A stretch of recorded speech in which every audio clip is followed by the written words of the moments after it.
मित्रांनो, न्यू मधुर मराठी या चॅनलमध्ये आपलं स्वागत आहे.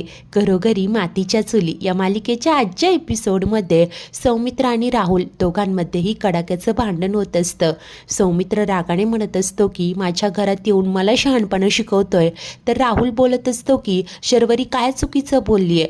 अरे, स्वतःच्या बहिणीच्या पाठीशी उभं राहता आलं नाही आणि मला सांगतोय. दोघांमधलं भांडण खूप वाढतं. ऋषी आणि सारंग यांना थांबवण्याचा प्रयत्न करत असतात, परंतु कोणीही ऐकायलाच तयार नसतं. अखेरीस जानकी पुढे होते. जोराने ती पेला आपटते आणि सर्वांना शांत करते. ती म्हणते की बस करा, थांबवा हे सगळं, निदान शर्वरी वंशांचा तरी विचार करा. त्यानंतर सौमी मात्र राहुलला म्हणतो की तुझ्यात थोडी जरी लाज शिल्लक असेल ना तर आत्ताच्या आत्ता निघ इथून.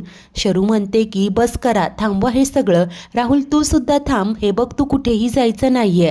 तेव्हा जानकी सांगते की थांबा वंश, आणि ती राहुलला रिक्वेस्ट करते की मीच तुला इथे घेऊन आले होते, परंतु आता हे सगळं वातावरण पाहता मी तुला विनंती करते तू इथून निघून जा, कारण त्याशिवाय हे वातावरण शांत होणार नाही. त्यामुळे राहुल आता शरूकडे पाहतो आणि रागानेच तो तिथून निघून जातो.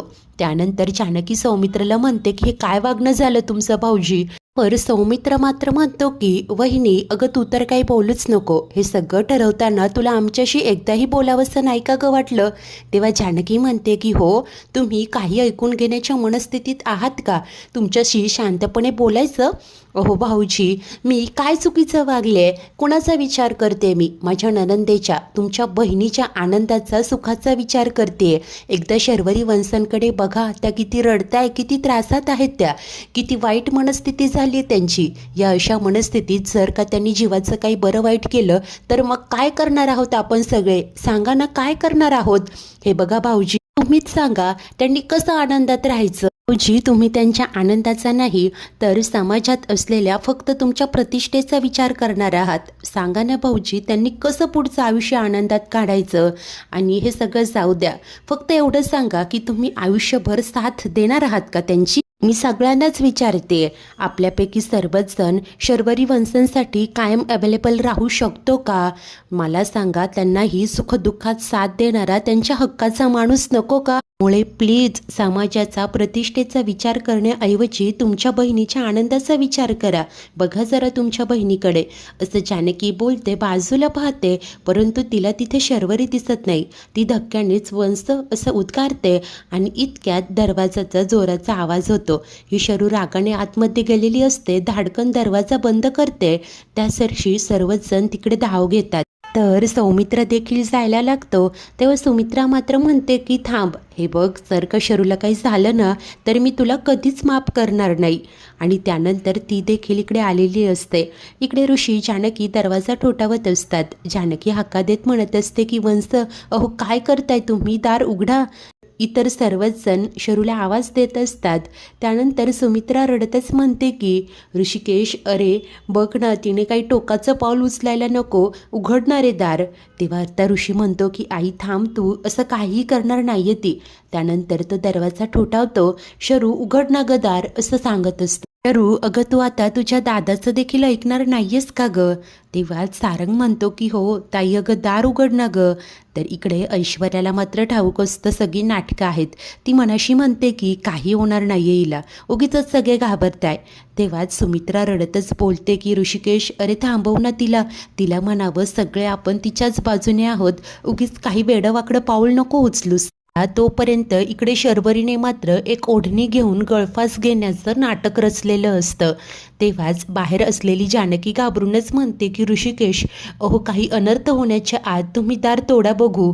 तेव्हाच ऐश्वर्या मनाशी बोलते की काही होणार नाहीये, तिसऱ्या धक्क्याला हे दार उघडेल. तेव्हाच इकडे ऋषी आता दाराला धक्के देतो. 1 2 3 धक्के मारताच हे दार उघडतं. सर्वच जण आतमध्ये येतात आणि समोरील हे दृश्य पाहून खूप घाबरतात. शरूने आता फास घेण्याचं नाटक रचलेलं असतं. गळ्याभोवती ती ओढणी गुंडाळलेली असते. आता ऋषी घाईघाईने येऊन तिला बाजूला करतो. सर्वच जण खूप पॅनिक झालेले असतात, घाबरलेले असतात. शरू आता रडतच खाली बसते. तेव्हा ऋषी ओरडूनच म्हणतो की शरू, अगं हे सगळं करताना आमचा कुणाचाच विचार नाही का ग आला मनात? आमचा जाऊ दे, तुला हे असं बघून आईच्या मनाची काय अवस्था होईल याचाही विचार नाही केलास? तेव्हा सुमित्रा ही रडतच बोलते की शरू अगं हे काय करत होतीस तू?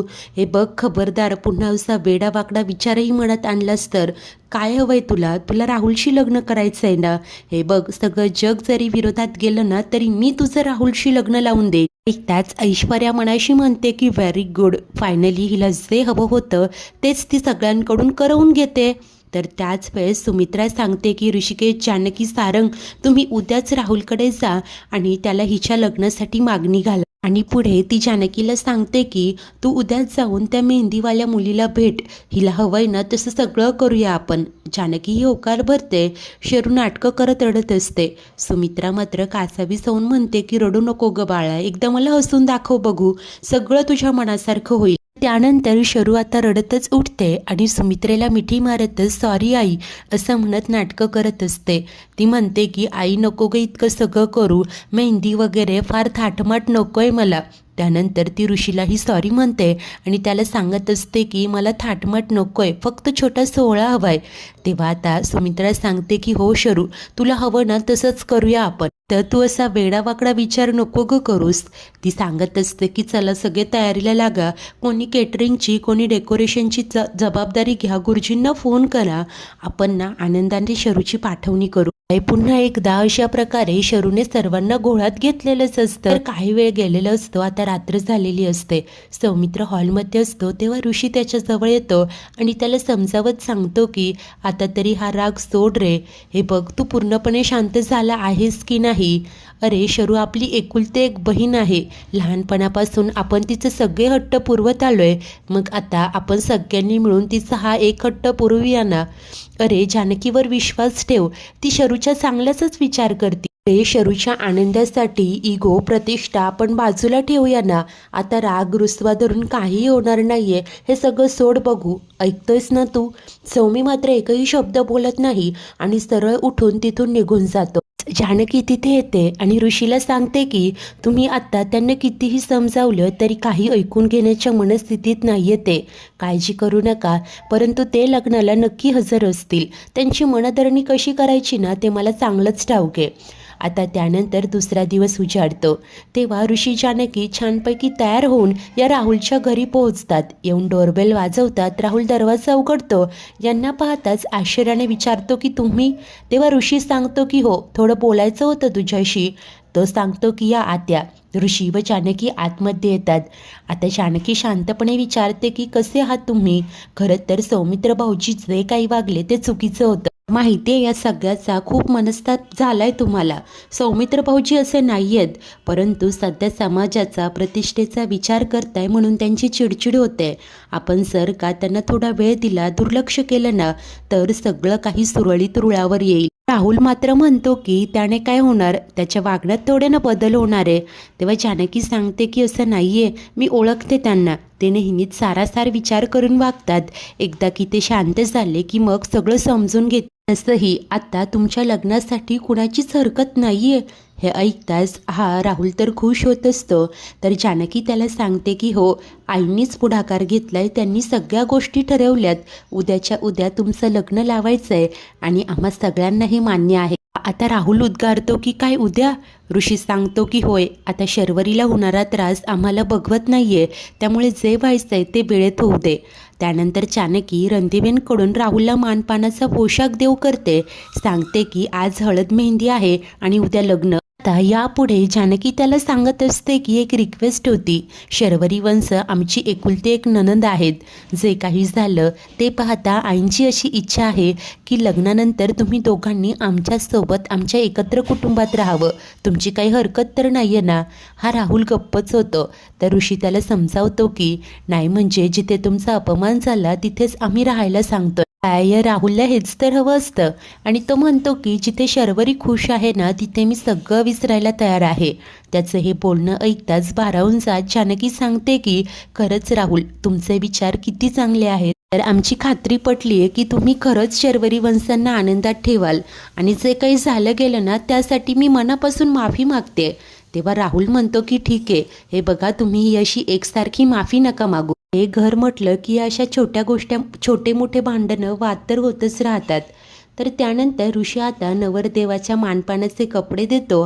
त्यानंतर त्याला सांगतो की आज संध्याकाळी हळद आहे, आम्हाला माहिती आहे तुमचं कोणी नाही आहे, आम्हीच संध्याकाळी हळद घेऊन तुमच्याकडे येऊ आणि उद्याच घरच्या घरी छोटा मंडप घालून लग्न करण्याचं ठरलंय, कारण आत्ताच विक्रांत गेलाय, उगीच चर्चा व्हायला नको.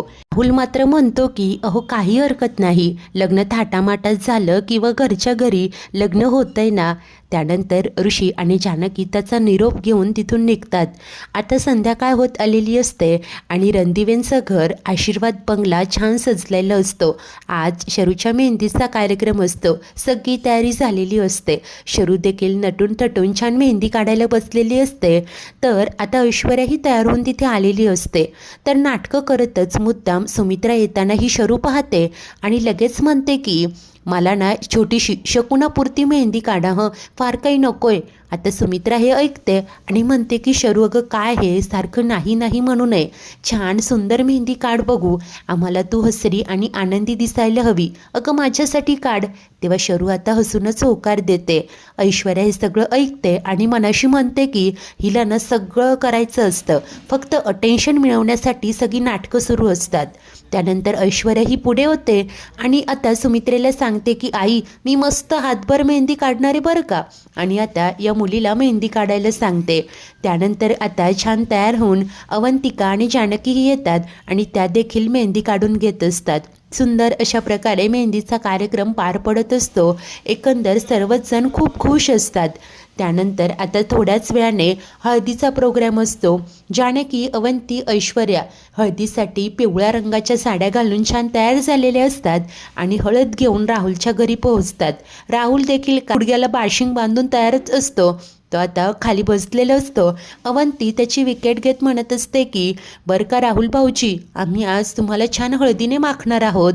तेव्हा जानकी म्हणते की राहुल अरे ती गंमत करती, खरं तर आता तुम्ही ऑफिशियली रणदिवेंचे जावई होणार आहात, म्हणूनच आम्ही तुम्हाला राहुल भाऊजी म्हणणार.